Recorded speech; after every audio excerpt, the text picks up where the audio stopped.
President Trump has posted on social media that America is considering winding down its military campaign against Iran. On Truth Social, the US president wrote, "We're getting very close to meeting our objectives as we consider winding down our great military efforts in the Middle East." Earlier, President Trump told reporters at the White House that he didn't want a ceasefire as the US was already obliterating Iran. Well, we're hearing that US military officials are making detailed preparations for the possibility of deploying ground troops in Iran. That's according to the BBC's US partner CBS News. On Thursday, Donald Trump told reporters that he wasn't putting troops anywhere. We'll have more on all of that in a moment, but the other main developments this hour: US media are reporting that Iran fired 2 ballistic missiles at Diego Garcia in the Indian Ocean, but neither hit the joint US-UK base in the Chagos Islands. Debris from an Iranian missile has hit the old city of Jerusalem, just a few hundred metres from some of the world's most important religious sites. Israel Defense Forces say that they've clashed with Hezbollah in southern Lebanon, killing 4 people. Our correspondent Joe Inwood has the latest.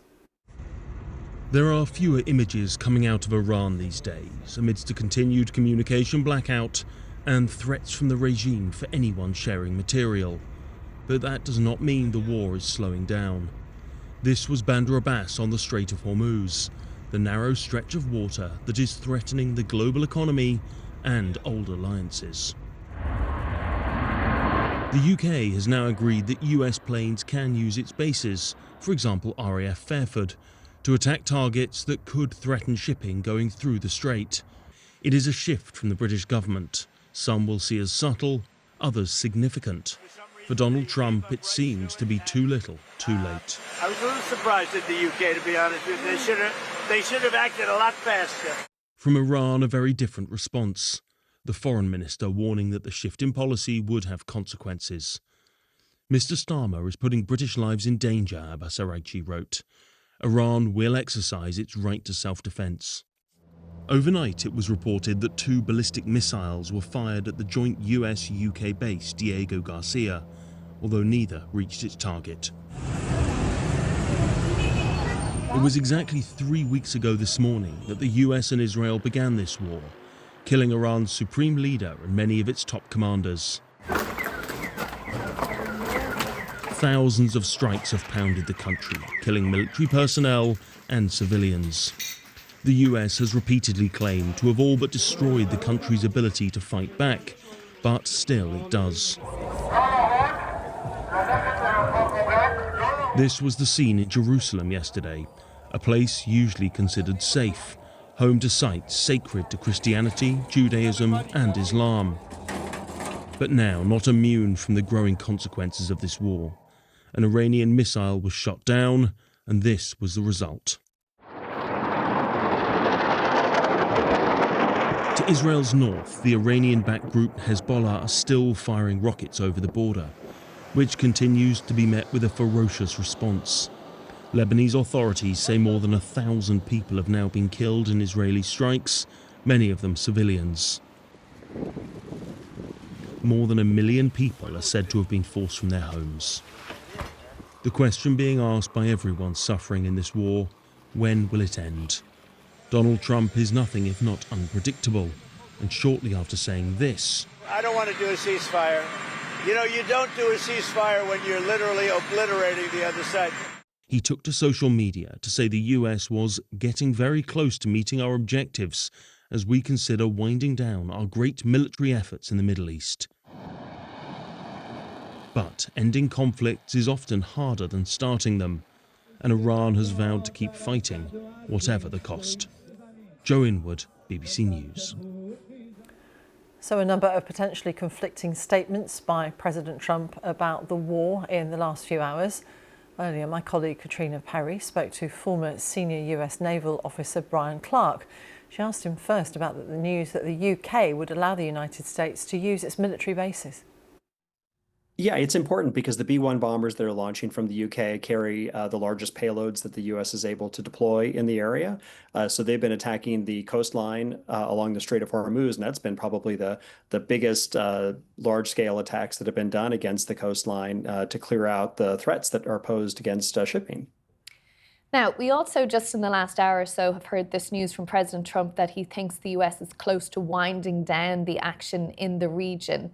At the same time as there's a second set of reinforcements sailing along from California to make their way there. Can you explain the strategy at play? Yeah, the new forces that are coming from California are theoretically going to replace the Marines that are already en route from Japan, so that those Marines can go back to their original duties, which is in the Indo-Pacific region. But I think what the president is trying to do is keep open options as long as possible so that he can pressure the Iranians towards some kind of agreement or capitulation. Because if the Iranians see that now we're going to have 5,000 troops on 6 ships available for a while to maybe do ground operations, that might be another form of pressure that the U.S. can place against them. And on that issue of potential ground operations, no confirmation from the White House that that is their plan, but Prime Minister Netanyahu has floated it as an idea. Is it necessary to fully ensure that Iran has no nuclear capabilities? Does that require people in Iran going to carry out operations? Probably, because right now Iran has several hundred kilograms of enriched uranium, up to about 50%. So it's not good enough to build a bomb, but it's certainly a start. And if you want to eliminate the nuclear program, you probably have to retrieve that nuclear material, which is going to require ground troops going deep inside of Iran to mount that kind of search and seizure operation. Brian Clark. Well, as we mentioned, fragments reported to be from an Iranian missile have fallen near the holy sites of the Western Wall and Al-Aqsa Mosque in the Old City in occupied East Jerusalem. Our correspondent James Waterhouse is in Jerusalem. James, give us an update on what's happened overnight. Yeah, there's a strange rhythm to life in Jerusalem at the moment. You'll hear the sirens, everyone will have a notification on their phones, and then within sort of a minute and a half, you'll hear explosions of varying levels of intensity, depending on how far away they are, of Iranian missiles being intercepted by the country's air defense system. But yesterday we saw what appeared to be falling shrapnel that caused a relatively large crater close to the Al-Aqsa Mosque. It's an area that is currently closed to worshippers, with the authorities saying it's out of security concerns. But this is the current dynamic of the war from Jerusalem's perspective. We're seeing the Iranians launch, still able to launch missiles at Tel Aviv to the north, as well as targets across Israel. The air defences are holding for now, but equally the IDF, the Israeli Defence Forces, are saying overnight they have continued to target Iranian sites, notably in the Iranian capital, Tehran. And what you sense is, despite the conflicting messages, as you say, from Donald Trump as to whether this war indeed is winding down or whether he indeed is going to be deploying more US troops to secure the Strait of Hormuz, as far as Israel is concerned, it's an extension of its window to pursue its military goals. There are continued ground offensives, we're told, to the north in southern Lebanon, where Israel claims it's targeting armed Hezbollah militants, part of the Iranian proxy forces there.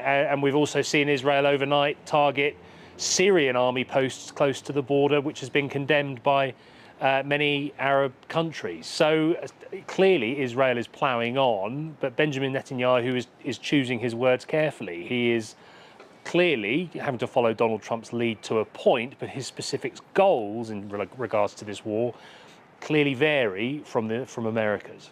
Yeah, and there has been disagreement between them. Donald Trump criticised Benjamin Netanyahu the other day. So what's the relationship like between the two of them? It's hard to tell, isn't it? I mean, Benjamin Netanyahu gave a press conference yesterday. In Hebrew, he said the war will last for as long as it takes. This is a military operation he has been wanting to undertake for years. It's part of his political mission as he sees it. But he also said in English in the same press conference that the war might not last for as long as people think. You are not hearing either the US or Israel talk about regime change in Iran. They're sort of giving the same message, saying it is up for the Iranian people to rise up and topple the government if they wish. I'm sure Israel would like the leadership to be toppled in Iran, but as of now, the official goals seem to be the depletion of Iran's ability to manufacture missiles, as well as its nuclear program. But I think what is becoming an issue, increasing issue, especially for America, is the question of the Strait of Hormuz, where before this war, 20% of the world's oil passed through it. It is something America is being forced to address and deploy more resources towards trying to free up. That will be far from simple. As far as Israel is concerned, it seems content in continuing to degrade Iran's military capability. I watched that press conference that Benjamin Netanyahu held that you referred to. It was quite notable, the difference between what he said in Hebrew and the tone, and how he then reiterated a rather different message, as you point out, in English. So how much support does he have within Israel for what he's doing?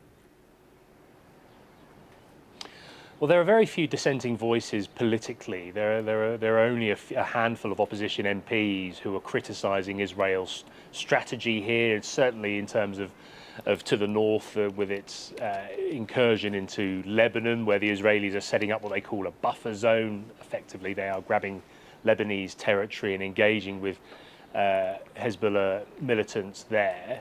But broadly speaking, there is still support for Israel in prosecuting this war against a threat that has been widely perceived for much of Israel's history. So in that sense, there is support. But, you know, these air raid sirens, these missiles, that enduring threat, they do have an effect on people's day-to-day lives. But I think what Israel has is America's military backing, but also America's political cover. Donald Trump is pursuing his own goals. He's been criticised for being convinced by Israel, something Benjamin Netanyahu denied. But you're right, it was interesting. Who was he speaking to? You imagine he was speaking to a domestic audience in Hebrew, but he was also in English saying to his US ally, I'm happy to follow your lead on this, but clearly they are going after slightly different things in this war that is now 3 weeks old.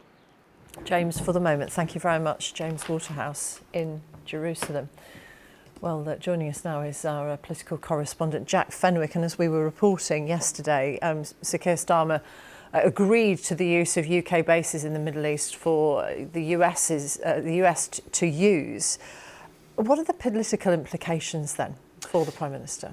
The point that Downing Street are trying to make is that they say the UK government's principle around all this hasn't changed. We know that the UK has already allowed the US forces to use British bases for what they describe as defensive operations. Now, they claim that hasn't changed. They say that the US forces targeting Iranian sites that are striking ships in the Strait of Hormuz is about collective self-defense. They say it counts as those defensive operations. Now, other political parties have said that they're not quite so sure about that. The Conservative leader, Kemi Badenoch, has described it as the mother of all U-turns. Both the Liberal Democrats and the Green Party have expressed concern at what they see as an escalation and the UK becoming further involved in this conflict. Now, they and some Labour MPs as well are calling for a vote in Parliament on the exact nature of that UK-US agreement about the use of British bases.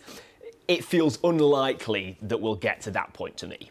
There is an emergency meeting to be held next week. What's the focus of that? There is. So I think the thing at the top of the Prime Minister's mind right now is likely to be the implications of all of this on the cost of living at home. There will be a meeting of the Cobra Committee. That's the committee that convenes to discuss the response to emergencies and disasters. We can expect the Prime Minister, the Chancellor, the Energy Secretary, other senior ministers to be at this meeting.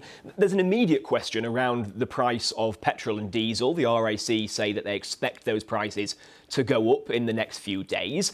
There is also big concern in government about what happens to household bills after July when the energy price cap, which has been supporting people, runs out. Ministers have been thinking about what support they may be able to give, how generous that might be able to be, although no doubt they will remember that when the government stepped in and supported people when Russia invaded Ukraine, the bill ended up being eye-watering, and I doubt ministers will want to get into a similar situation there. The other person present at this emergency meeting will be the Governor of the Bank of England. Now, we know that he has been talking pretty regularly to the Chancellor, Rachel Reeves, in recent days. There have been fears that economic shocks could have an effect on interest rates. that in turn could then affect mortgages. There's been talk of some banks withdrawing mortgage deals in the past few days. I think it's likely that will be discussed too. Jack, for the moment, thank you very much, Jack Fenwick.